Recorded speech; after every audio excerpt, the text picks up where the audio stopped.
টি-20 বিশ্বকাপের গ্রুপ পর্ব শেষ হয়েছে। আজ থেকে শুরু হবে সুপার 8 পর্ব।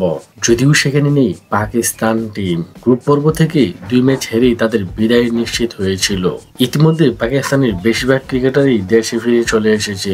তবে বাবর আজম সহ বেশ কয়েকজন ক্রিকেটার যুক্তরাষ্ট্রে রয়েছে বলে জানা গিয়েছে। এর মধ্যে ঘটেছে অনাকাঙ্ক্ষিত এক ঘটনা, যা নিয়ে নেটে তোলপাড় সৃষ্টি হয়েছে। ঘটনার ভিডিও ছড়িয়ে পড়েছে সামাজিক যোগাযোগ মাধ্যমে।